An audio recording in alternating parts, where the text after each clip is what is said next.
I finally started sewing the wool and silk Acari Trench Coat. I almost messed it up right at the beginning. Let me show you what went wrong and how I fixed it.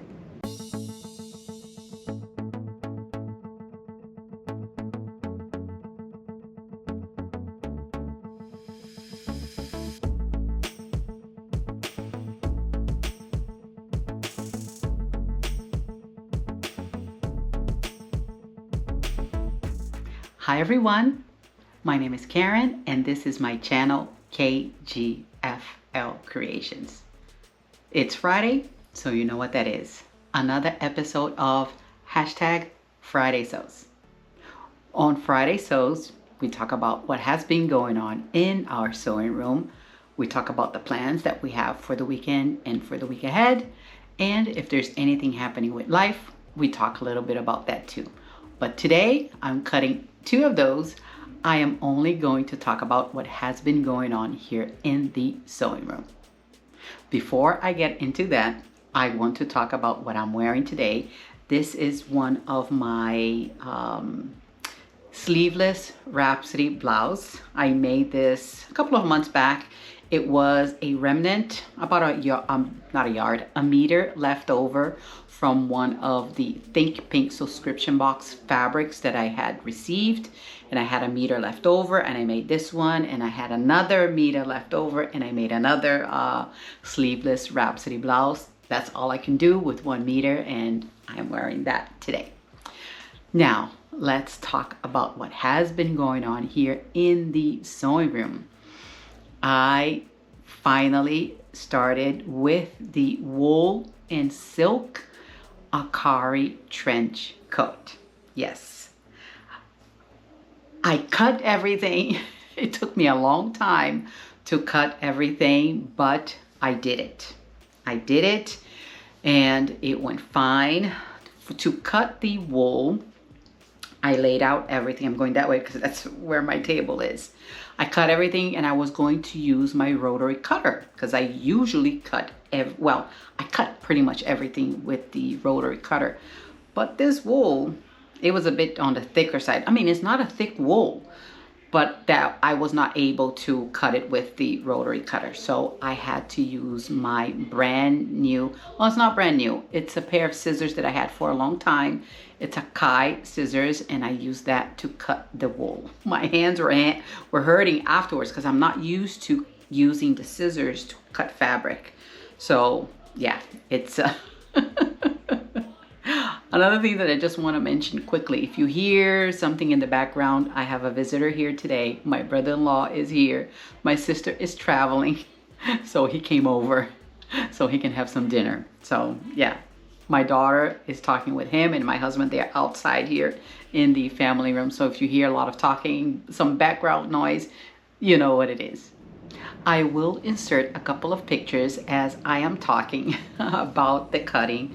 I did take pictures as I was cutting. My husband was like, oh, you need to make a video of your cutting. But I don't have time to do that because I need to sew this pretty quick because the travel date is arriving pretty soon. So I will come this way so I can show you. I'll put in the photos as I was cutting. I am going to pick up the whole pile of the outer fabric. This is the whole pile of the wool fabric. As you can see here, some of the pictures that I'm inserting. This is nice and soft. I cut everything. I added, there's a lot of pattern pieces here. Same thing as the other one. Let me put them back there. I already added the interfacing. You can see here, interfacing to all the pieces that need interfacing. Some of them don't need interfacing. I did some, let me get to the portion, some tailor's tack. Here, I think this one here shows all the tailor tacks. See here, tailor tacks.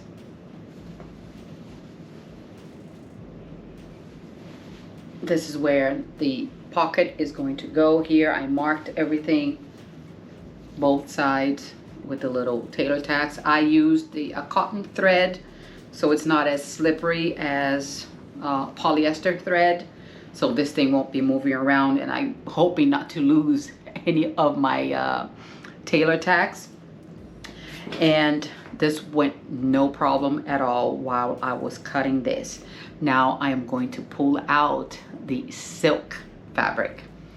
This thing here, it's it's so light. Even if I do this, you see? It moves around. As I was cutting it, if I didn't put anything on top, the weights, the AC would turn on and off.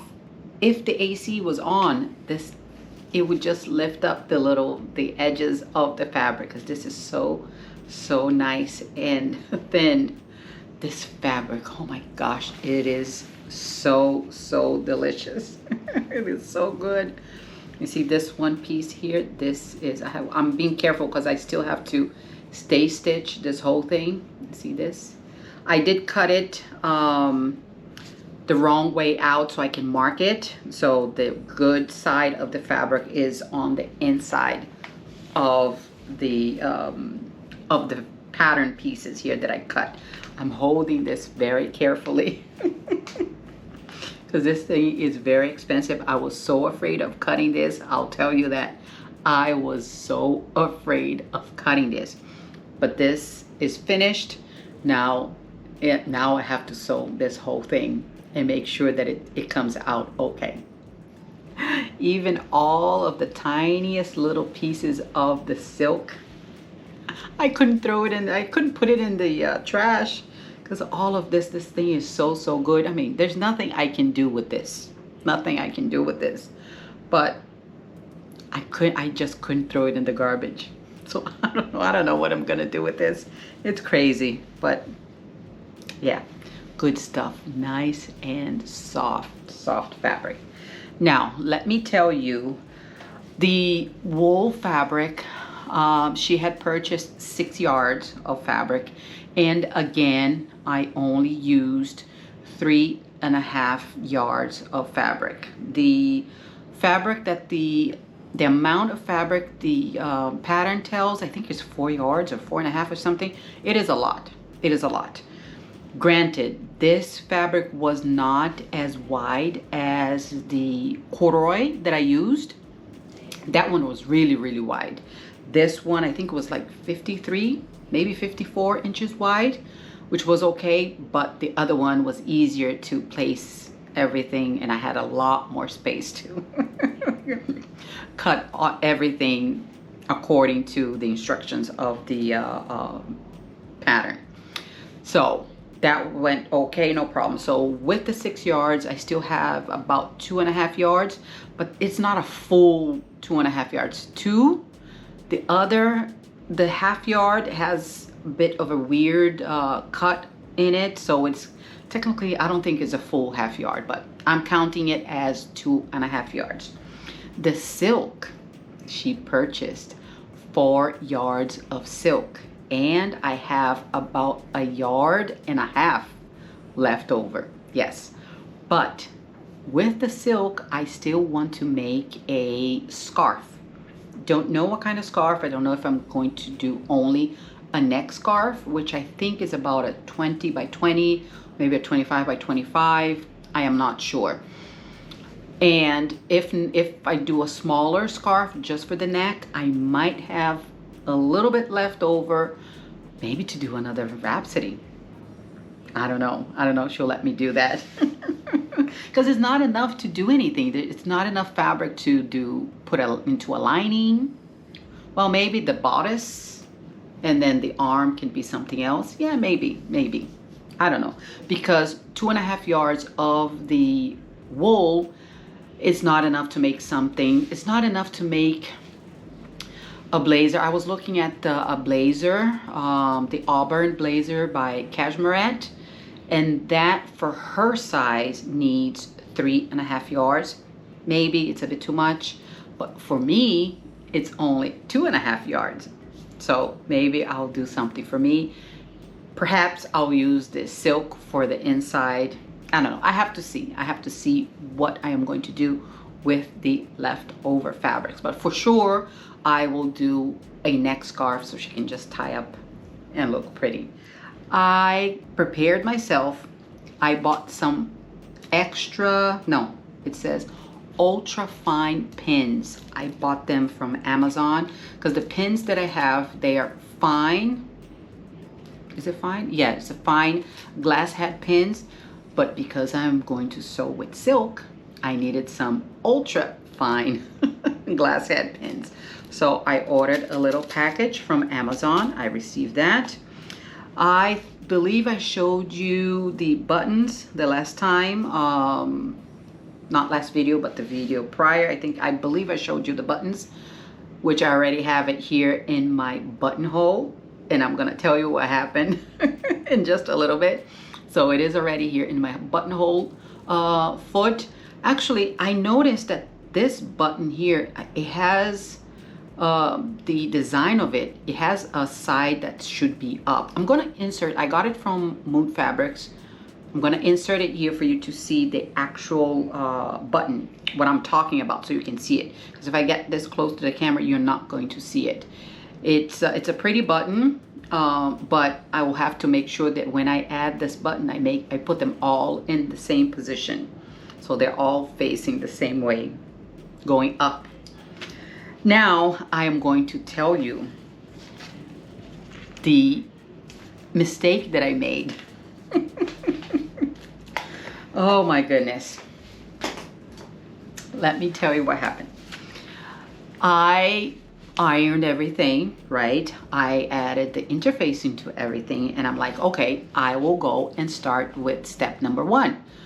Because I had the buttons, I'm thinking, okay, I can start step number, well, making the pockets, which is step number 8 already. The other steps tells you to add interfacing and some other things.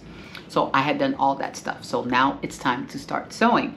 I'm like, okay, I will go from beginning to end, because last time I didn't have the buttons, so I had to kind of just skip around and do other things. So I'm like, oh, I have everything. I have my welt. I set on my machine. I took my buttonhole foot and I put the button in, and I made the buttonholes on my welt pocket. So I made the buttonholes, and then I'm like, okay, let me go in. I pulled the pattern instructions, and I went in. I'm like, let me see where that stitching is going to go. And then I pulled this and I read, and I'm like, I'll insert it here for you to see. I read and I'm like, oh crap. I was supposed to do one step prior to that. I was supposed to stitch the edges with the right sides together and then turn it around, do the top stitching, and then do the buttonhole. And I'm like, oh crap. Now what? What am I going to do now? Because I kind of jumped around. I did the buttonhole first instead of doing the actual sewing the sides of the welt. So this I'm sure you're not going to be able to see this. So this is the actual welt, but I did the buttonhole first instead of stitching the edges. So when I found out what I had done wrong, I'm like, oh, I'm gonna have to cut another one. I'm like, you know what, this is pretty wide. It's a wide piece. When I looked at this, I'm like, okay, I picked this up and I turned this side like that, and I did stitch here inside out. I can't do it because I already stitched the whole thing together. And I did this, and then this other side here, I did the same thing. I opened this up, turned it that way, and I stitched it. I trimmed the sides here, and then I turned it the other way, and the button with the whole, doing the whole thing with the buttonhole already in the middle. Try to have a mental picture of what I was doing. And then only after that, then I ironed it. I turned this and I ironed it. This is pretty thick on the side right here. It gets pretty thick. I mean, this is wool, so it does get thick. So after I then ironed this whole thing, and then I did the top stitching here and the stitching right here as per instructions. So I kind of jumped like 3 steps ahead, Then I had to turn back and kind of like work on this small corner here and then work on this corner here so I could get to this right here. Yeah.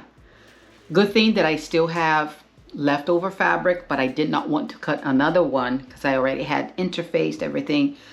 So I was like, oh man, I'm already starting with the wrong foot with this thing, already making a mistake on step one, on the first thing that I need to do, the welt pockets.